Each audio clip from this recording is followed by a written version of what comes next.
Capítulo 3. Fuera, en el jardín, era la hora del recreo. Desnudos bajo el cálido sol de junio, 600 o 700 niños y niñas corrían de acá para allá lanzando agudos chillidos y jugando a la pelota, o permanecían sentados silenciosamente, entre las matas floridas, en parejas o en grupos de tres. Los rosales estaban en flor, dos ruiseñores entonaban un soliloquio en su espesura, y un cuco desafinaba un poco entre los tilos.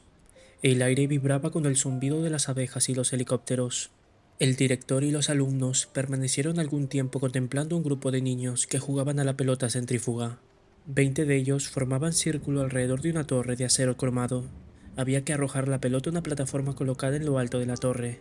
Entonces la pelota caía por el interior de la misma hasta llegar a un disco que giraba velozmente y salía disparada al exterior por una de las numerosas aberturas practicadas en el armazón de la torre, y los niños debían atraparla. Es curioso, musitó el director, cuando se apartaron del lugar. Es curioso pensar que hasta en los tiempos de nuestro fort, la mayoría de los juegos se jugaban sin más aparatos que uno o dos pelotas, unos pocos palos y a veces una red. Imaginen la locura que representa permitir que la gente se entregue a juegos complicados que en nada aumentan el consumo. Pura locura. Actualmente, los interventores no aprueban ningún nuevo juego, a menos que pueda demostrarse que exige cuanto menos tantos aparatos con el más complicado de los juegos ya existentes. Se interrumpió espontáneamente. He aquí un grupo encantador, dijo, señalando. En una breve extensión del césped, entre altos grupos de brezos mediterráneos, dos chiquillos, un niño de 7 años y una niña de quizás tendría un año más, jugaban, gravemente y con atención concentrada de unos científicos empeñados en una labor de investigación, a un rudimentario juego sexual. Encantador, encantador, repitió el Dick, sentimentalmente. Encantador, convinieron los muchachos, cortésmente. Pero su sonrisa tenía cierta expresión condescendiente. Hacía muy poco tiempo que habían abandonado aquellas diversiones infantiles, demasiado poco para poder contemplarlas sin cierto desprecio. Encantador, no eran más que un par de chiquillos haciendo el tonto, nada más. Chiquilladas. Siempre pienso, empezó el director en el mismo tono sensiblero, pero lo interrumpió un llanto bastante agudo. De unos matorrales cercanos emergió una enfermera que llevaba cogido de la mano un niño que lloraba. Una niña, con expresión ansiosa, trotaba pisándole los salones. ¿Qué ocurre?, preguntó el director. La enfermera se encogió de hombros. No tiene importancia, contestó. Solo que este chiquillo parece bastante reacio a unirse en el juego erótico corriente. Ya lo había observado 2 o 3 veces, y ahora vuelve a las andadas. Empezó a llorar y, honradamente, intervino la chiquilla de aspecto ansioso. Yo no quise hacerle ningún daño. Es la pura verdad. Claro que no, querida, dijo la enfermera tranquilizándola. Por esto, prosiguió dirigiéndose al nuevo director, lo llevó a presencia del superintendente ayudante de psicología, para ver si hay en él alguna normalidad. Perfectamente, dijo el director. Llévalo allá. Tú te quedas aquí, chiquilla, agregó, mientras la enfermera se alejaba con el niño, que seguía llorando. ¿Cómo te llamas? Polly Trotsky. Un nombre muy bonito, como tú, dijo el director. Anda, ve a ver si encuentras a otro niño con quien jugar. La niña echó a correr hacia los matorrales y se perdió de vista. Exquisita criatura, dijo el director, mirando en la dirección por donde había desaparecido, y volviéndose después hacia los estudiantes, prosiguió. Lo que ahora voy a decirles puede parecer increíble, pero cuando no se está acostumbrado a la historia, la mayoría de los hechos del pasado parecen increíbles. Y les comunicó la asombrosa verdad. Durante un largo periodo de tiempo, antes de la época de nuestro fort, y aún durante algunas generaciones subsiguientes, los juegos eróticos entre chiquillos habían sido considerados como algo anormal. Estallaron sonoras risas, y no solo anormal, sino realmente inmoral. No, y en consecuencia estaban rigurosamente prohibidos. Una expresión de asombrosa incredulidad apareció en los rostros de sus oyentes. ¿Era posible que prohibieran a los pobres niños divertirse? No podían creerlo. Hasta a los adolescentes se les prohibía, siguió el Dick, y a los adolescentes como ustedes. Es imposible. Dejando aparte un poco de autoerotismo subrepticio y la homosexualidad, nada estaba permitido. ¿Nada? En la mayoría de los casos, hasta que tenían más de 20 años. ¿20 años?, repitieron con un eco los estudiantes en un coro de incredulidad. 20, repitió a su vez el director. Ya les dije que les parecería increíble. Pero, ¿qué pasaba?, preguntaron los muchachos. ¿Cuáles eran los resultados? Los resultados eran terribles. Una voz grave y resonante había intervenido inesperadamente en la conversación. Todos se volvieron, y a la vera del pequeño grupo se hallaba un desconocido, un hombre de estatura media y cabellos negros, nariz ganchuda, labios rojos y regordetes, y ojos oscuros, que parecían taladrar. Terribles, repitió. En aquel momento, el Dick se hallaba sentado en uno de los bancos de acero y caucho convenientemente esparcidos por todo el jardín, pero a la vista del desconocido saltó sobre sus pies y corrió a su encuentro con las manos abiertas, sonriendo con todos sus dientes, efusivo. Interventor, qué inesperado placer. Muchachos, ¿en qué piensan ustedes? Les presento al interventor. Es su fordería Mustafa Mont. En las 4000 salas del centro, los 4000 relojes eléctricos dieron simultáneamente las 4. Voces etéreas sonaban por los altavoces. Cesa el primer turno del día. Empieza el segundo turno del día. Cesa el primer turno del día. En el ascensor, camino de los vestuarios, Henry Foster y el director ayudante de predestinación daban la espalda intencionalmente a Bernard Marx de la oficina psicológica, procurando evitar toda relación con aquel hombre de mala fama. En el almacén de embriones, el débil zumbido y el chirrido de las máquinas todavía estremecía el aire escarlata. Los turnos podían sucederse. Una cara roja, luposa, podía ceder el lugar de otra.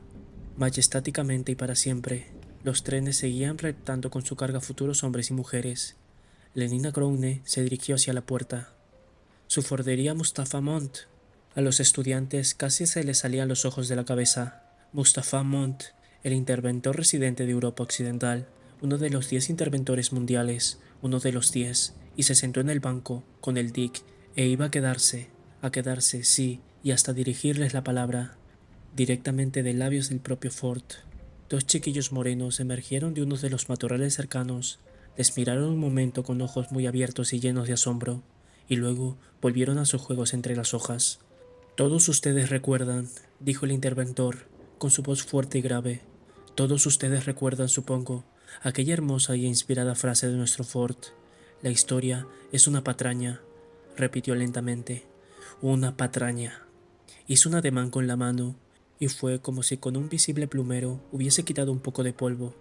Y el polvo era Arapá, era Ur de Caldea, y algunas telarañas, y las telarañas eran Tebas y Babilonia, y Nosos y Micenas, otro movimiento de plumero, y desaparecieron Ulises, Job, Júpiter, Cautana y Jesús, otro plumerazo, y fueron aniquiladas aquellas viejas motas de suciedad que se llamaron Atenas, Roma, Jerusalén y el celeste imperio.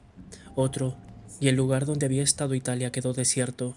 Otro, y desaparecieron las catedrales. Otro, y fuera con el rey Lear y los pensamientos de Pascal.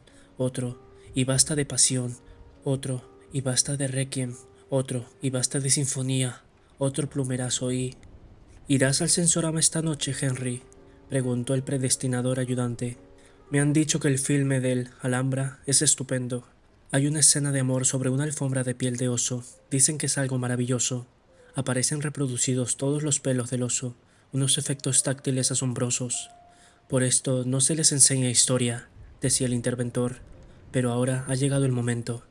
El Dick lo miró con inquietud. Corrían extraños rumores acerca de los viejos libros prohibidos ocultos en el arca de seguridad en el despacho del interventor. Biblias, poesías. Ford sabía tantas cosas. Mustafa Mont captó su mirada ansiosa y las comisuras de sus rojos labios se fruncieron irónicamente. Tranquilícese, director, dijo en leve tono de burla. No voy a corromperlos. El Dick quedó abrumado de confusión.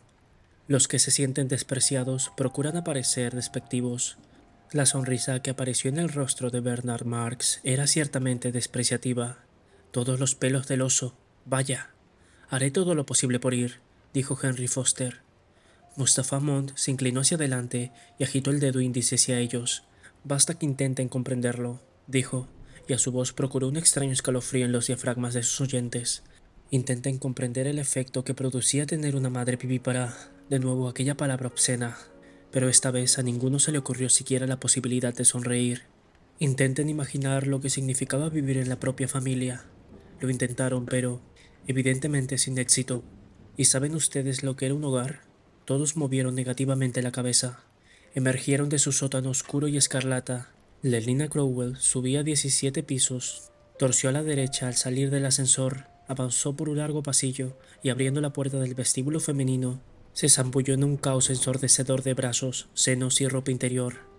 Torrentes de agua caliente caían en un centenar de bañeras y salían borboteando de ellas por los desagües. Zumbando y silbando, 80 máquinas para masajes, que funcionaban a base de vacío y vibración, amasaban simultáneamente la carne firme y tostada por el sol de 80 soberbios ejemplares femeninos que hablaban todos a voz en grito. Una máquina de música sintética susurraba un solo de supercorneta. «Hola, Fanny», dijo Lenina a la muchacha que tenía el perchero y el armario junto al suyo. Fanny trabajaba en la sala de envasado y se llamaba también Crowner, de apellido.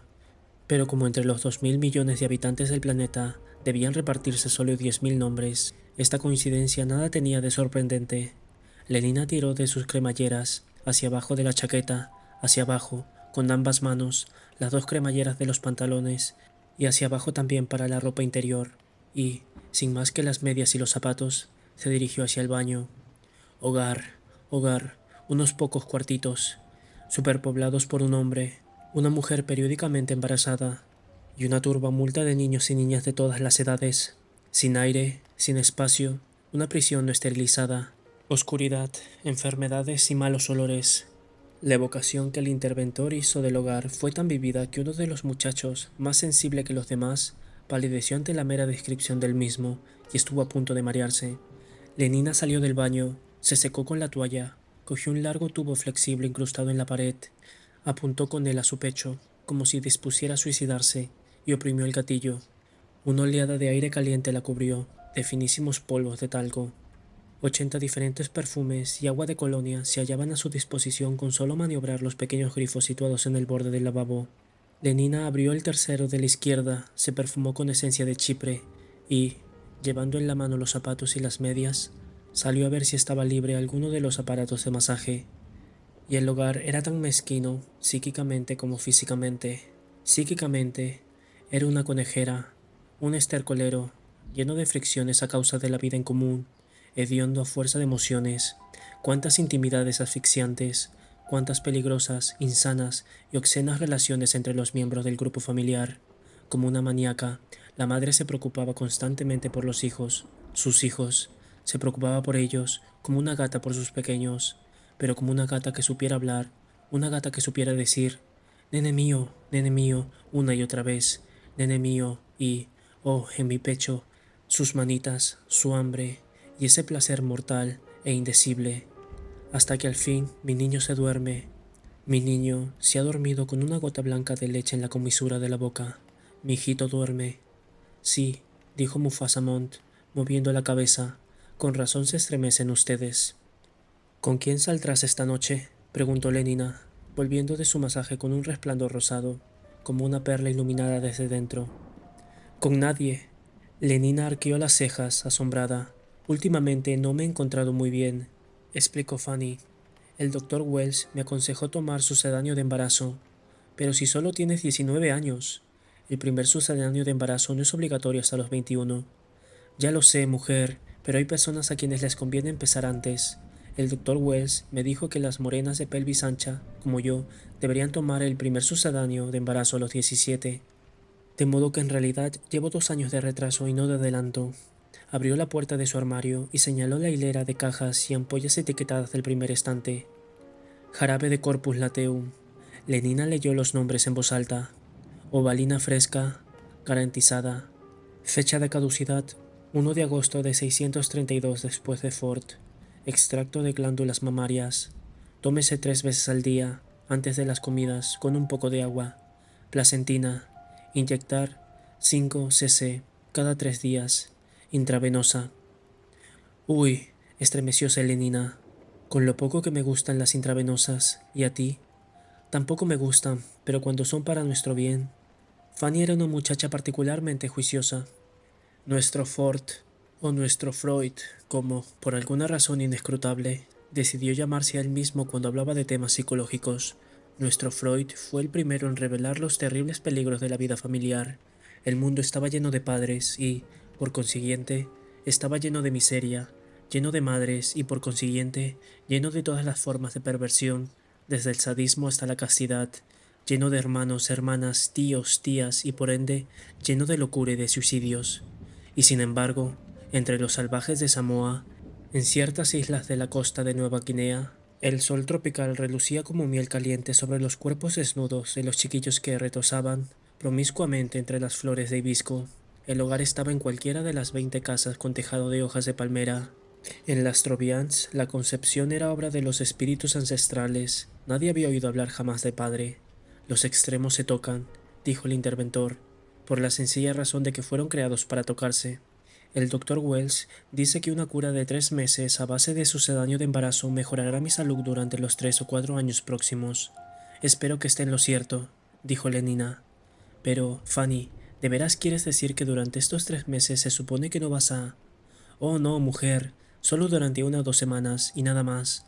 Pasaré la noche en el club, jugando al bridge musical. Supongo que tú sí saldrás, ¿no? Lenina asintió con la cabeza. ¿Con quién? Con Henry Foster.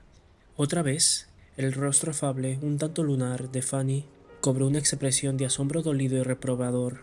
No me digas que todavía sales con Henry Foster.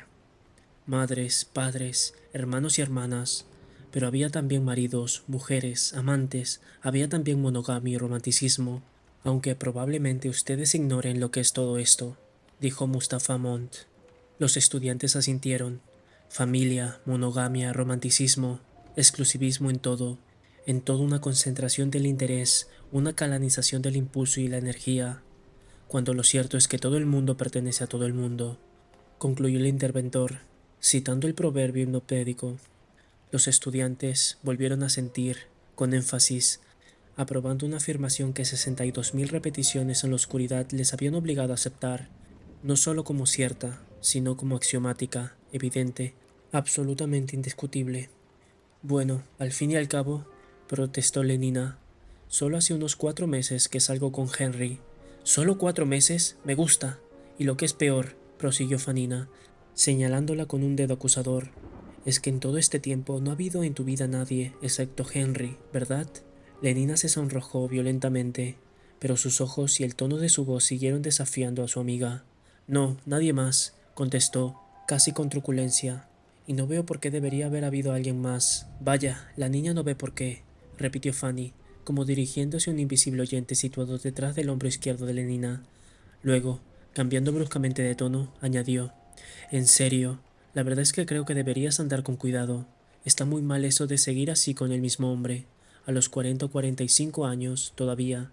Pero, a tu edad, Lenina, no, no puede ser, y sabes muy bien que el Dick se opone firmemente a todo lo que sea demasiado intenso o prolongado.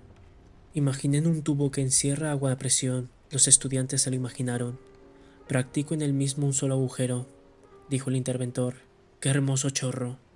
Lo agujereo 20 veces, brotando 20 mezquinas fuentecitas. Hijo mío, hijo mío. Madre, la locura es contagiosa. Amor mío, mi único amor, preciosa, preciosa. Madre, monogamia, romanticismo. La fuente brota muy alta, el chorro surge con furia, espumante. La necesidad tiene una sola salida.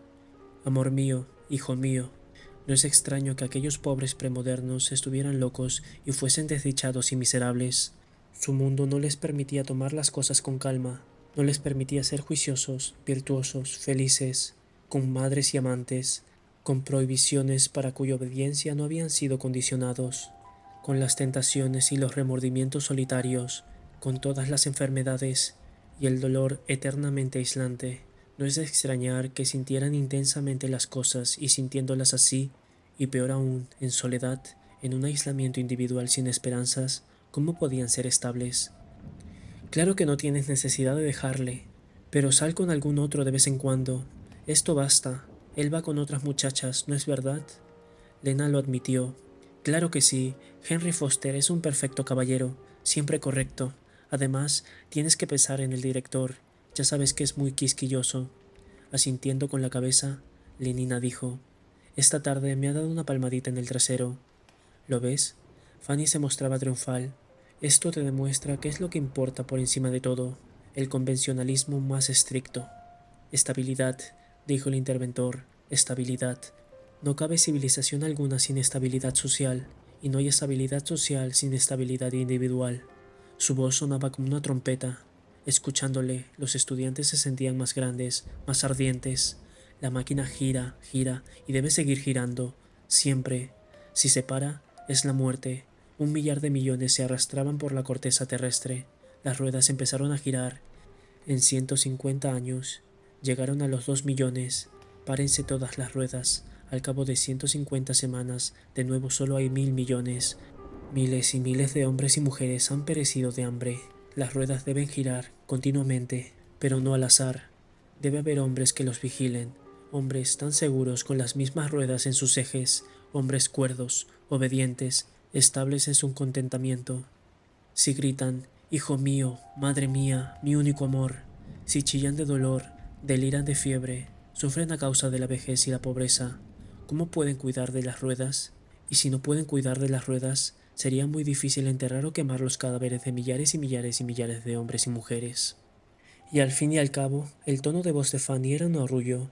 No veo que haya nada doloroso o desagradable en el hecho de tener uno o dos hombres además de Henry. Teniendo en cuenta todo esto, debería ser un poco más promiscua. Estabilidad, insistió el interventor. Estabilidad, la necesidad primaria y última. Estabilidad, de ahí todo esto. Con un movimiento de la mano señaló los jardines, el enorme edificio del centro de condicionamiento, los niños desnudos semiocultos en la espesura o corriendo por los prados. Lenina movió negativamente la cabeza. No sé por qué, musitó. Últimamente no me he sentido muy bien dispuesta a la promiscuidad. Hay momentos en que una no debe. ¿Nunca lo has sentido así, Fanny? Fanny asintió con simpatía y comprensión. Pero es preciso hacer un esfuerzo, dijo sentenciosamente. Es preciso tomar parte en el juego. Al fin y al cabo, todo el mundo pertenece a todo el mundo. Sí, todo el mundo pertenece a todo el mundo, repitió Lenina lentamente y suspirando. Guardó silencio un momento. Después, cogiendo la mano de Fanny, se la estrechó ligeramente. Tienes toda la razón, Fanny. Como siempre, haré un esfuerzo. Los impulsos coartados se derraman, y el derrame es sentimiento, el derrame es pasión, el derrame es incluso locura. Ello depende de la fuerza de la corriente, y de la altura, y de la resistencia del dique. La corriente, que no es detenida por ningún obstáculo, fluye suavemente, bajando por los canales predestinados hasta producir un bienestar tranquilo. El embrión está hambriento. Día tras día, la bomba de sucedáneo de la sangre gira 800 revoluciones por minuto. El niño decantado llora.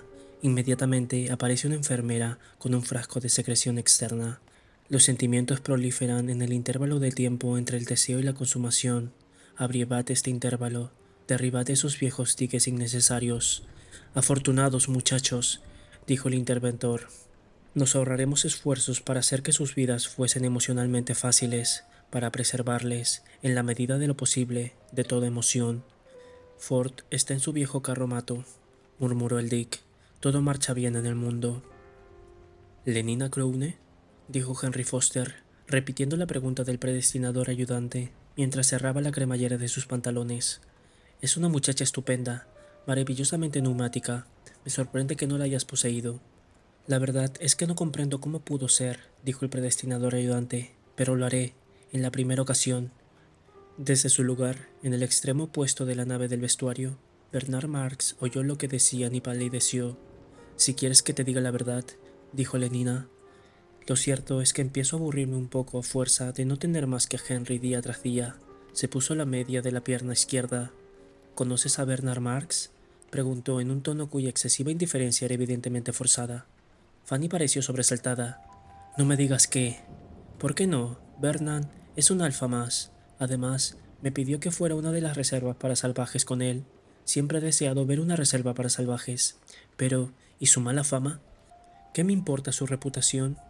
Dicen que no le gusta el golf de obstáculos. Dicen, se burló Lenina. Además, se pasa casi todo el tiempo solo, solo. En la voz de Fanny sonaba un tono de horror. Bueno, en todo caso, no estará tan solo cuando esté conmigo. No sé por qué todo el mundo lo trata tan mal. Yo lo encuentro muy agradable. Sonrió para sí. Cuán absolutamente tímido se ha mostrado Bernard, asustado casi, como si ella fuese un interventor mundial y él un mecánico gamma menos. Consideren sus propios gustos, dijo Mustafa Mont. ¿Ha encontrado jamás alguno de ustedes un obstáculo insalvable? La pregunta fue contestada con un silencio negativo. ¿Alguno de ustedes se ha visto jamás obligado a esperar largo tiempo entre la conciencia de un deseo y su satisfacción? Bueno, empezó uno de los muchachos y vaciló. Hable, dijo el Dick. No haga esperar a su fordería. Una vez tuve que esperar casi 4 semanas antes de que la muchacha que yo deseaba me permitiera ir con ella. ¿Y sintió usted una fuerte emoción? Horrible, exactamente, horrible, dijo el interventor. Nuestros antepasados eran tan estúpidos y cortos de mirar que cuando aparecieron los primeros reformadores y ofrecieron librarles de estas horribles emociones, no quisieron ni escucharles. Hablan de ella como si fuese un trozo de carne. Bernard rechinó los dientes. Le he probado, no le he probado, como un cordero. La rebajan a la categoría de cordero, ni más ni menos. Ella dijo que lo pensaría y que me contestaría esta semana. Oh, Ford, Ford, Ford. Sentía deseos de acercarse a ellos y pegarles en la cara, duro, fuerte y otra vez. De veras te aconsejo que lo pruebes, dijo Henry Foster. Es tan feo, dijo Fanny, pues a mí me gusta su aspecto, y tan bajo. Fanny es una mueca, la poca estatura era típica de las castas bajas. Yo lo encuentro muy simpático, dijo Lenina. Me hace sentir deseos de mimarlo. ¿Entiendes? Como un gato. Fanny estaba sorprendida y disgustada. Dicen que alguien cometió un error cuando todavía estaba envasado. Creyó que era un gamma y puso alcohol en su ración de sucedáneo de la sangre. Por eso es tan canijo. ¡Qué tonterías! Lenina estaba indignada. La enseñanza durante el sueño estuvo prohibida en Inglaterra. Había ya algo que se llamaba liberalismo. El Parlamento, suponiendo que usted sepan lo que era, aprobó una ley que lo prohibía. Se conservan los archivos. Hubo discursos sobre la libertad. A propósito de ello, libertad para ser consciente y desgraciado, libertad para ser una clavija redonda en un agujero cuadrado. Pero, mi querido amigo, con mucho gusto, te lo aseguro, con mucho gusto. Henry Foster dio unas palmadas al hombro al predestinador ayudante. Al fin y al cabo, todo el mundo pertenece a todo el mundo. 100 repeticiones 3 noches por semana, durante 4 años, pensó Bernard Marx, que era especialista en hipnopedia. 72.400 repeticiones crean una verdad, idiotas, o el sistema de castas, constantemente propuesto, constantemente rechazado. Existía entonces la llamada democracia, como si los hombres fuesen iguales, no solo físico-químicamente. Bueno, lo único que puedo decir es que aceptaré su invitación. Bernard los odiaba, pero eran dos, y eran altos y fuertes. La guerra de los 9 años empezó en el año 141 después de Ford. Aunque fuese verdad lo de que le pusieron alcohol en el sucedáneo de la sangre, cosa que, simplemente, no puedo creer, concluyó Lenina. El estruendo de 14.000 aviones avanzando en formación abierta. Pero en la Kurfürstendamm y en el Heiteme a Rodisemsen, la explosión de las bombas de Anthrax apenas producen más ruido que el de una bolsa de papel al estallar. Porque quiero ver una reserva de salvajes. Una molécula de CH366H2 con 3 grupos de nitro, combinada con mercurio y 2 grupos de cianato, igual a... ¿A qué? Un enorme agujero en el suelo, un montón de ruinas, algunos trozos de carne y mucus, un pie, con la bota puesta todavía, que vuela por los aires y aterriza. Plas, entre los geranios rojos, qué espléndida floración aquel verano. No tienes remedio, Lenina, te dejo por lo que eres. La técnica rusa para infestar las aguas era particularmente ingeniosa. De espaldas, Fanny y Lenina siguieron vistiéndose en silencio. La guerra de los 9 años, el gran colapso económico. Había que elegir entre dominio mundial o destrucción, entre estabilidad y... Fanny Cromwell también era una chica estupenda, dijo el predestinador ayudante. En las guarderías, la lección de conciencia de clases elemental había terminado, y ahora las voces se encargaban de crear futura demanda para la futura producción industrial. Me gusta volar, murmuraba, me gusta volar, me gusta tener vestidos nuevos, me gusta. El liberalismo, desde luego, murió de anthrax, pero las cosas no pueden hacerse por la fuerza, no tan neumática como Lenina, ni mucho menos. Pero los vestidos viejos son feísimos, seguía diciendo el incansable murmullo. Nosotros siempre tiramos los vestidos viejos. Tirarlos es mejor que remendarlos. Tirarlos es mejor que remendarlos. Tirarlos es mejor. Gobernar es legislar, no pegar. Se gobierna con el cerebro y las nalgas, nunca con los puños. Por ejemplo, había la obligación de consumir, el consumo obligatorio. Bueno, ya estoy, dijo Lenina, pero Fanny seguía muda, y dándole la espalda. Hagamos las paces, querida Fanny. Todos los hombres, las mujeres y los niños eran obligados a consumir un tanto al año, en beneficio de la industria. El único resultado: tirarlos es mejor que remendarlos. A más remiendos, menos dinero. A más remiendos, menos dinero. A más remiendos. Cualquier día, dijo Fanny, con énfasis dolorido, vas a meterte en un lío. La posición consciente en gran escala, cualquier cosa con tal de no consumir, retorno a la naturaleza. Me gusta volar, me gusta volar. ¿Estoy bien?, preguntó Lenina. Llevaba una chaqueta de tela de acetato verde botella, con puños y cuello de viscosa verde. 800 partidarios de la vida sencilla fueron liquidados por las ametralladoras del Gordon Green. Tirarlos es mejor que remendarlos. Tirarlos es mejor que remendarlos. Luego se produjo la matanza del Museo Británico. 2000 fanáticos de la cultura, gaseados con sulfuro de dicloretil. Un gorro de hockey verde y blanco sombreaba los ojos de Lenina. Sus zapatos eran de un brillante color verde y muy lustrosos.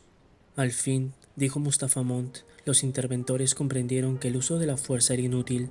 Los métodos más lentos, pero infinitamente más seguros, de la ectogenesia, el condicionamiento neopavloviano y la hipnopedia. Y alrededor de la cintura, Lenina llevaba una cartuchera de sucedáneos de cuero verde, montada en plata, completamente llena, puesto que Lenina no era hermafrodita, de productos anticoncepcionales reglamentarios. Al fin se emplearon los descubrimientos de Pfister y Kawaguchi, una propaganda intensiva contra la reproducción vivípara. Perfecta, gritó Fanny, entusiasmada. Nunca podía resistirse mucho rato al hechizo de Lenina. ¡Qué cinturón maltusiano tan mono!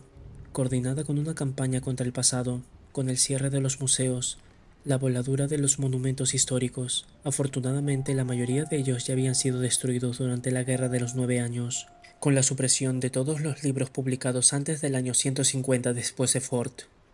No cesaré hasta conseguir uno igual, dijo Fanny. Había una cosa que llamaban pirámides, por ejemplo. Mi vieja bandolera de charol y un tipo llamado Shakespeare. Claro que ustedes no han oído hablar jamás de estas cosas. Es una auténtica desgracia. Mi bandolera. Estas son las ventajas de una educación realmente científica. A más remiendos, menos dinero. A más remiendos, menos. La introducción del primer modelo T en nuestro Ford. Hace ya cerca de 3 meses que la llevo. Fue elegida con la fecha de iniciación de la nueva era. Tirarlos es mejor que remendarlos. Tirarlos es mejor. Había una cosa, como dije antes, llamada cristianismo. Tirarlos es mejor que remendarlos. La moral y la filosofía del subconsumo. Me gustan los vestidos nuevos, me gustan los vestidos nuevos, me gustan. Tan esenciales cuando había subproducción, pero en una época de máquinas y de la fijación de nitrógeno era un auténtico crimen contra la sociedad. Me lo regaló Henry Foster. Se cortó el remate de todas las cruces y quedaron convertidas en T, habiendo también una cosa llamada Dios. Es verdadera imitación del tafilete. Ahora tenemos el Estado Mundial y las fiestas del Día de Ford y los cantos de la comunidad y los servicios de solidaridad. Ford, cómo los odio, pensaba Bernard Marx. Había otra cosa llamada cielo. Sin embargo, solían beber enormes cantidades de alcohol. Como carne, exactamente lo mismo, como si fuera carne.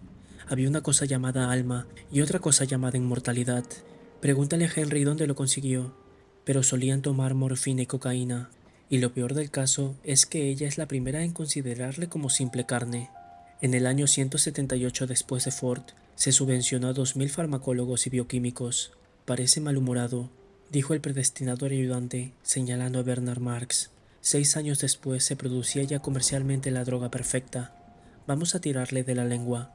Eufórica, narcótica, agradablemente alucinante. Estás melancólico, Marx. La palmada en la espalda lo sobresaltó. Levantó los ojos. Era aquel bruto de Henry Foster. Necesitas 1 gramo de soma. Todas las ventajas del cristianismo y del alcohol, y ninguno de sus inconvenientes. Ford, me gustaría matarle, pero no hizo más que decir: no, gracias, al tiempo que rechazaba el tubo de tabletas que le ofrecía. Uno puede tomarse unas vacaciones de la realidad siempre que se le antoje y volver de las mismas sin siquiera un dolor de cabeza o una mitología. Tómalo, insistió Henry Foster, tómalo. La estabilidad quedó prácticamente asegurada. 1 centímetro cúbico cura 10 sentimientos melancólicos, dijo el presidente ayudante, citando una frase de sabiduría hipnopédica. Solo faltaba conquistar la vejez. Al cuerno, gritó Bernard Marx. ¡Qué picajoso! Hormonas gonadales, transfusiones de sangre joven, sales de magnesio. Y recuerda que un gramo es mejor que un terno. Y los dos salieron, riendo. Todos los estigmas fisiológicos de la vejez han sido abolidos, y con ellos, naturalmente, no se te olvide preguntarle lo del cinturón maltusiano, dijo Fanny. Y con ellos, naturalmente, todas las peculiaridades mentales del anciano.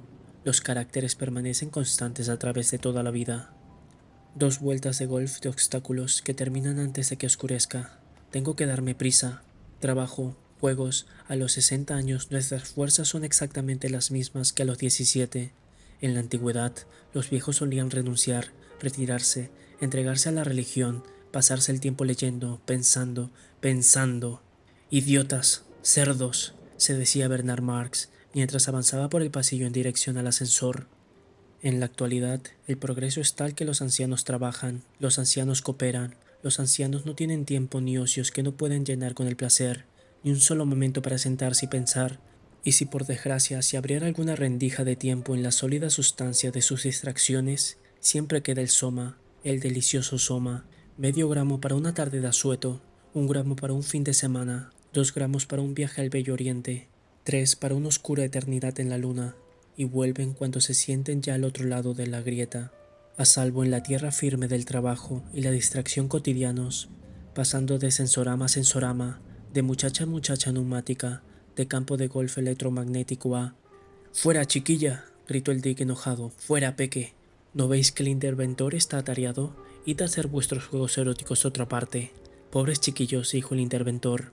Lenta, majestuosamente, con un débil zumbido de maquinaria, los trenes seguían avanzando a razón de 333 milímetros por hora. En la rojiza oscuridad centelleaban innumerables rubíes.